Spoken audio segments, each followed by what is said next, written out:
વિદેશ મોકલવાના બહાને ₹64 લાખની લૂંટનો ભાંડાફોડ। મહેસાણા જિલ્લામાંથી એક ચોંકાવનારો ગુનાનો ભાંડાફોડ થયો છે। વિદેશ મોકલવાના બહાને કરવામાં આવેલી આશરે ₹64 લાખની લૂંટ અને છેતરપિંડીનો કેસ પોલીસે સફળતાપૂર્વક ઉકેલી લીધો છે। મળતી માહિતી મુજબ આરોપીઓએ ફરિયાદીને ઓસ્ટ્રેલિયા મોકલવાની લાલચ આપી હતી અને તેને દિલ્હી બોલાવી ગેસ્ટ હાઉસમાં રોકાવ્યો હતો, જ્યાં તક મેળવી પિસ્તોલની ધમકી આપી મોટી રકમની લૂંટ ચલાવવામાં આવી હતી। ઘટનાની જાણ થતાં જ પોલીસ તાત્કાલિક હરકતમાં આવી હતી અને ટેકનિકલ સર્વેલન્સ તેમજ સીસીટીવી ફૂટેજના આધારે તપાસ હાથ ધરવામાં આવી હતી। આ તપાસ દરમિયાન મહત્વપૂર્ણ સફળતા મળતા રાજસ્થાનના જોધપુર વિસ્તારથી આરોપીઓને ઝડપી પાડવામાં આવ્યા છે। પોલીસે આરોપીઓ પાસેથી રોકડ રકમ, સ્વિફ્ટ કાર અને મોબાઈલ ફોન સહિતનો મુદ્દામાલ જપ્ત કર્યો છે। આ સમગ્ર મામલે આજે પોલીસ દ્વારા પ્રેસ કોન્ફરન્સ યોજાઈ હતી।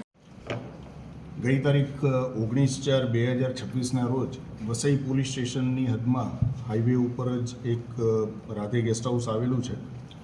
એ રાધે ગેસ્ટ હાઉસમાં વસઈની બાજુના ગામમાં રહેતા સાહિલ વણઝારા અને જગદીશ વણઝારા નામના બે ઈસમો સાંજના સમયે રાધે ગેસ્ટ હાઉસમાં બે ઈસમો રોકાયેલા હતા, એમનો સંપર્ક કરેલો। હવે એમાં હકીકત એવી છે કે આ જે સાહિલ વણઝારા છે એનો ભાઈ તથા એક વસઈનો જ નાગરિક જેનું નામ સિદ્ધાર્થસિંહ છે, એ બે જણાને અમુક લોકોએ લાલચ આપેલી કે તમને અમે ઓસ્ટ્રેલિયા મોકલી દઈશું અને એ ઓસ્ટ્રેલિયા મોકલવા માટે તમારે નક્કી કરેલી રકમ છે એ રકમ અમને ચૂકવવાની રહેશે। આ બાબતે જે વ્યક્તિ એમના સંપર્કમાં હતો એણે એમને દિલ્હી માટેની એક ઇન્ડિગો ફ્લાઇટની ટિકિટ કરાવી આપેલી। એટલે એ ઇન્ડિગો ફ્લાઇટમાં જવા માટે આ સિદ્ધાર્થસિંહ અને મુકેશ વણઝારા બે અહીંયાથી રવાના થયેલા। જ્યારે એ લોકો દિલ્હી પહોંચે છે ત્યારે જે વચ્ચેનો માણસ છે જેનું નામ નિલેશ બ્રહ્મભટ્ટ છે, એ નિલેશ બ્રહ્મભટ્ટે એમને એવી જાણ કરેલી કે તમે અહીંયા આગળ આવી ગયા છો, હવે તમને ઓસ્ટ્રેલિયા જવા માટે બીજી ફ્લાઇટમાં મોકલવાના છે, તો એના માટે તમારે જે પૈસા આપણા નક્કી કરેલા છે 64 લાખ રૂપિયાની રકમ એ તમારે તાત્કાલિક આપવી પડશે। જે 64 લાખ રૂપિયાની રકમ લેવા માટે અમુક આના મળતિયા માણસો, નિલેશ બ્રહ્મભટ્ટના માણસો આવેલા અને એ વસઈ ખાતે રાધે ગેસ્ટ હાઉસમાં રોકાયેલા હતા। રાધે ગેસ્ટ હાઉસમાં આ જે મુકેશ વણઝારા છે એના બંને ભાઈઓ એ જઈને ત્યાં વાત કરે છે, જેમનું નામ સાહિલ વણઝારા અને જગદીશ વણઝારા છે। એ ગેસ્ટ હાઉસમાં જઈને વાત કરે છે અને એમને જ્યારે એવો વિશ્વાસ બેઠો કે આ ખરેખર સાચા જ માણસો આવી ગયા છે અને આપણે એમને પૈસા ચૂકવવાના થાય છે, એટલે 64 લાખ રૂપિયાની વ્યવસ્થા કરી એ ત્યાં આગળ રોકડ રકમ લઈને ત્યાં આગળ રાધે ગેસ્ટ હાઉસમાં આવેલા હતા। આ દરમિયાનમાં વાતચીત કરતાં જે ઈસમો આવેલા હતા એમણે અચાનક જ ત્યાંથી આ બેગ, જે 64 લાખ રૂપિયાની ગણતરી કરીને જે બેગ છે એ બેગ લઈને ત્યાંથી નાસવાનો પ્રયત્ન કરેલો।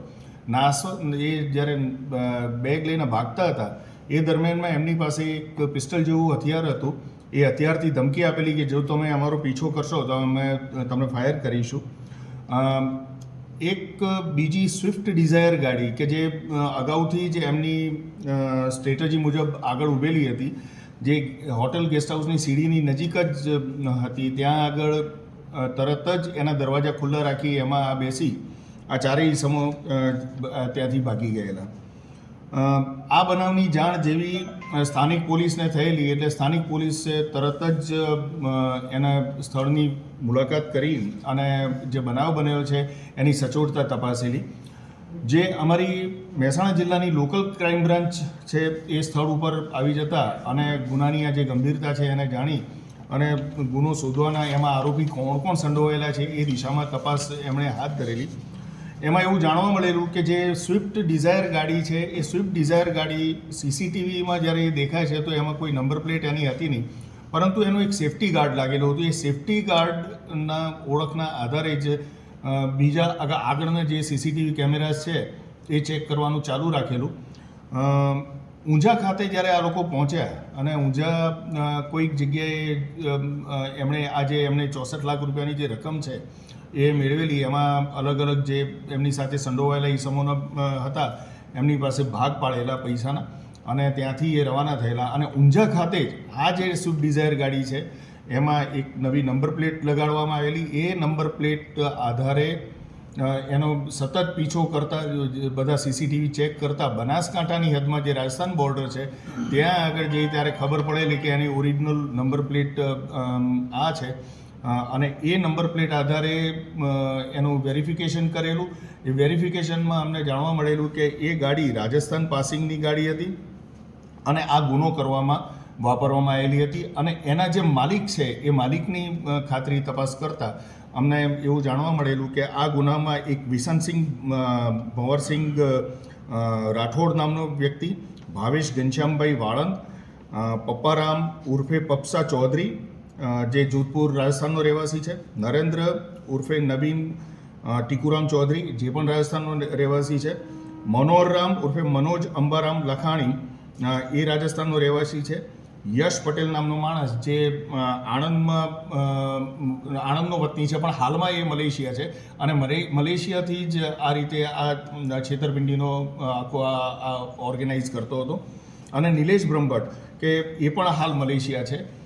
આ નિલેશ પટેલ અને યશ પટેલ નામના વ્યક્તિઓ છે એ પોતે જે નાગરિકો છે, સામાન્ય નાગરિકોને ભોળવીને અને એમને વિદેશ મોકલવાનો લાલચ આપીને એમની સાથે આ રીતની છેતરપિંડી કરતા હોવાનું એ અમારા ધ્યાને આવેલું છે.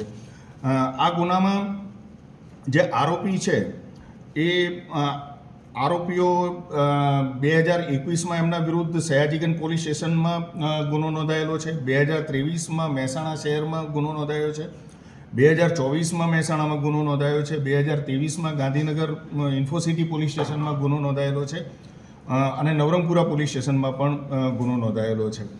એમાં જે વિશનસિંહ ભંવરસિંહ રાજપૂત છે જે રાજસ્થાનનો રહેવાસી છે એના 2024માં બિલાડા જોધપુર રાજસ્થાન ખાતેનું જે પોલીસ સ્ટેશન છે ત્યાં મારામારીનો ગુનો પણ એના વિરુદ્ધમાં નોંધાયેલો છે.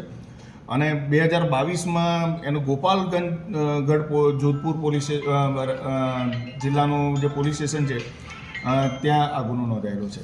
જ્યારે આ આરોપીઓનો પીછો કર્યો, જ્યારે ગાડીની ઓળખ થઈ ગઈ અને આરોપીઓની ઓળખ થઈ ગઈ, એમાંથી જે 64 લાખ રૂપિયા છે એમાંથી અમને 24 લાખ રૂપિયા રોકડા અમે હાલ રિકવર કરેલા છે. સ્વિફ્ટ ડિઝાયર ગાડી જે RJ19 CM 9169 નંબરની જે ગાડી છે એ અમે રિકવર કરેલી છે અને સાથે સાથે બીજા જે 3 મોબાઈલ ફોન કે જે આ ગુના કરવા દરમિયાન એમણે વાતચીત માટે જે ઉપયોગ કરેલો હતો એ મોબાઈલ ફોન પણ અમે રિકવર કરેલા છે. હાલમાં જે આ રાધે હોટલ ઉપર જે વ્યક્તિઓ આવેલા હતા એમાં એનું નામ વિશનસિંહ રાઠોડ ઉર્ફે મનોજ મેઘવાલ એ રીતના બંને જણા ગોઝારિયાથી આ જે ફરિયાદી છે એનો સંપર્ક કરી અને દિલ્હીના એજન્ટ હોવાની પોતાની ઓળખ આપેલી કે અમે દિલ્હીથી આવેલા છીએ અને જે પ્રમાણેની અગાઉ વાતચીત થયેલી હતી એ વાતચીત મુજબ અમે આ પૈસા લેવા માટે અહીંયા આગળ આવેલા છીએ એવી અમને આ પ્રાથમિક તપાસ દરમિયાન આ હકીકત જણાઈ આવેલી છે. હાલમાં જે આરોપીઓ અમે જે એરેસ્ટ કરેલા છે આ ગુનાના કામે એ આપણી સમક્ષ જ છે.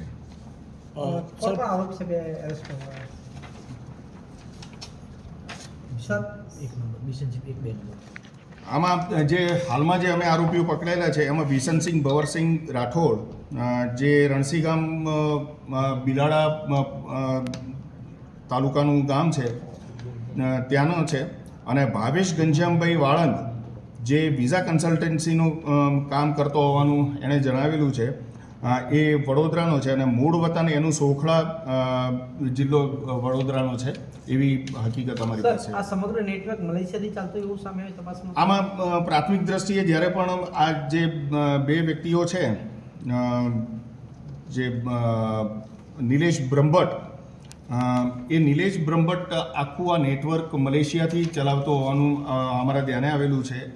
શરૂઆતમાં જ્યારે એનો સંપર્ક કરવામાં આવતો ત્યારે એ એવું કહેતો કે ભાઈ હું આવું કોઈ પણ કામ કરતો નથી, પણ એ બીજા કોઈ માધ્યમનું નામ લઈને કે તમે બીજા કોઈ મારા થકી કોઈ ગયેલું હોય એવા કોઈ વ્યક્તિને તમે ઓળખતા હોય તો એની ઓળખ આપો તેમ કહીને એ પોતે એનું કન્ફર્મેશન લેતો અને કન્ફર્મ થયા બાદ એ એમની પાસે આખી ડીલ કરતો અને જે પણ વ્યવહાર કરવામાં આવતો, પૈસાનો વ્યવહાર કરવામાં આવતો, એ રોકડમાં પૈસાનો વ્યવહાર કરવામાં આવતો અને એના જે આ નક્કી કરેલા એજન્ટો છે એ એજન્ટો જ પૈસા લેવા માટે આવતા હતા.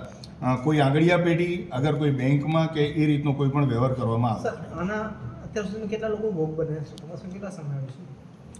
અગાઉ જે મેં જેમ અગાઉ હકીકત જણાવી એ મુજબ આમના વિરુદ્ધમાં જે ગુનાઓ નોંધાયેલા છે એ ગુનાઓ જોતા લગભગ 6 જેટલા ગુનાઓ નોંધાયેલા છે અને એમાં ઘણી વ્યક્તિઓ આનો ભોગ બનેલી છે એવી અમારી પ્રાથમિક તપાસમાં જણાઈ આવ્યું છે. Thank you. દેશ અને દુનિયાના સમાચાર જોવા માટે અમારી ચેનલ MG લાઈવ ન્યૂઝને સબસ્ક્રાઇબ કરો અને બેલ આઇકોન પર ક્લિક કરો, જેથી રોજે રોજની અપડેટ આપને મળતી રહે. સાથે જ અમારું ફેસબુક અને ઇન્સ્ટાગ્રામ પેજને પણ ફોલો કરો.